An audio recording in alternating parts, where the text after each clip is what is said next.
The following is meant for entertainment and educational purposes. It is not meant to establish a doctor-patient relationship. Please consult your mental health provider for your mental health needs. Hello, welcome to Chez Eric, my home where we talk about psychiatry and religion with focus on how to apply it to your life.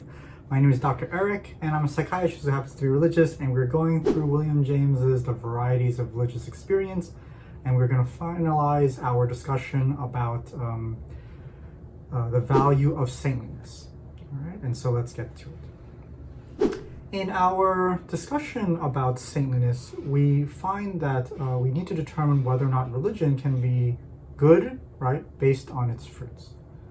And although, some attributes of saintliness can be found in people who aren't religious, we find that the combination of the multiple good attributes of saintliness is found when God is the center of one's attention.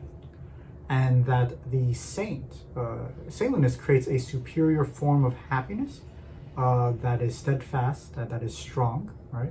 And at the same time, they're not perfect. They can fall into certain extremes, all right? That's not so great, like, fanaticism and things like that.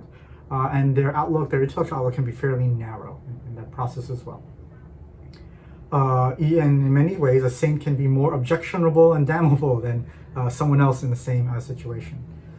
This was one of the greatest critiques of Nietzsche, according to James, that he didn't like saintliness. He didn't like people who were kind and charitable because it never helped the species.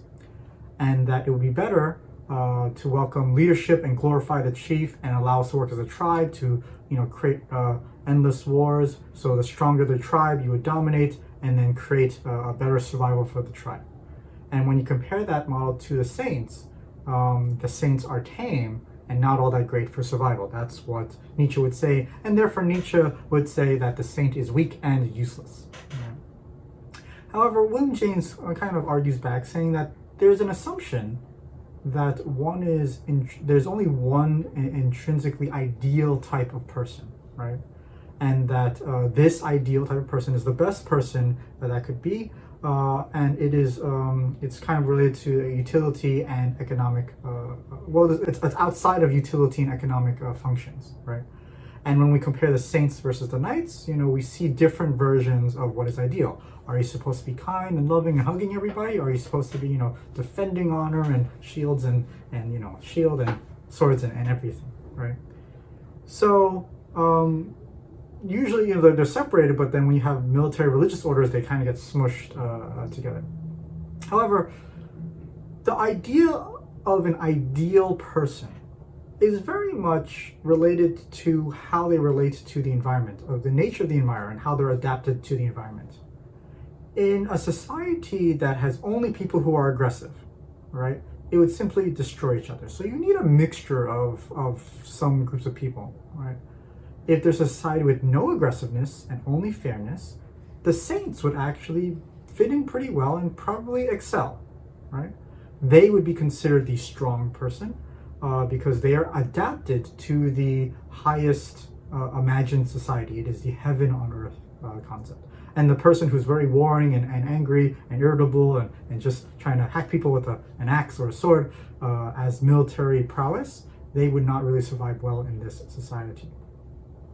And so when we go from the abstract concept of what is an ideal to the actual situation, we find that a saint can do well or poorly depending on the situation, but depending on the environment.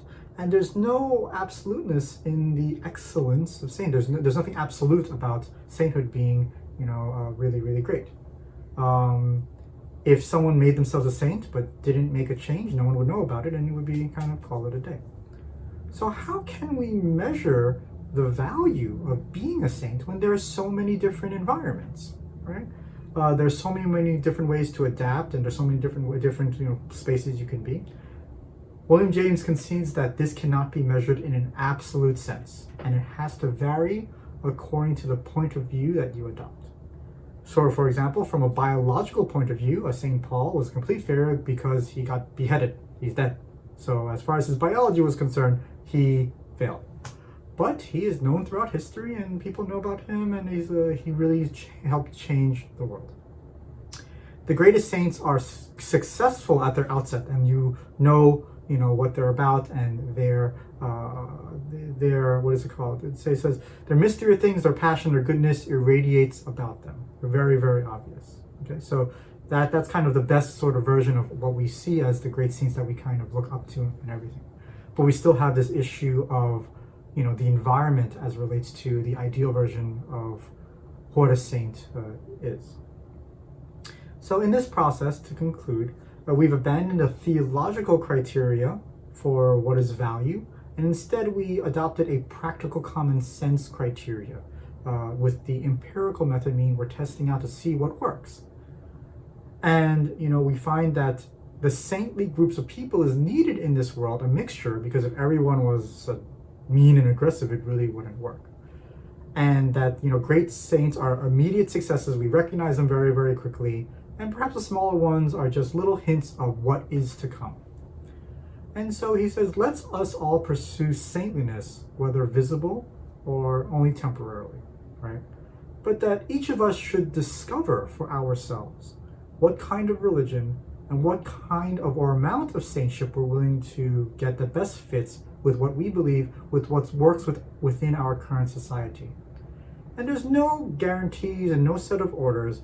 We have to follow empirically with our experience, with our tests, to see what works best for us. And that is the value of the saintliness, should you choose to pursue it. That you pursue saintliness and you understand its fruits and values in your life, and you should then have your life improved in this greater devotion towards God. So how can the religion that believes in the spiritual and the natural world be judged on the fruits of this world alone? That would be a criticism. And the issue he's saying is that we're not really looking for truth, okay? We're looking for truth, but we're looking for truth in the form of utility, right? So we want the truth that we find to be useful to us in this world. And that's why we use this world to determine the value of the saintliness, even though saintliness is theoretically, a very abstract and religious concept. If the religion is true, then the fruits should be good, even if the world believes otherwise. And a person who, professes to see a very special type of truth, that person would be considered a mystic. And that's someone that people would follow to understand this greater truth. And they seem to have access to something greater, but then it does produce fruits in this world. And we'll be talking about mystics, which is a big chapter. Maybe next time, I forgot. I think it's next time. But we're definitely going to be talking about it, unless we talked about it. I lost track. I'm sorry. I'm sorry. I hope you enjoyed that. Value of Saintliness. I hope you found it interesting. And I'll talk to you next time. Bye. Oh, well, like and subscribe, blah, blah, blah. Bye. Hey, sign up for my weekly newsletter. I send out emails every week on psychiatry and religion.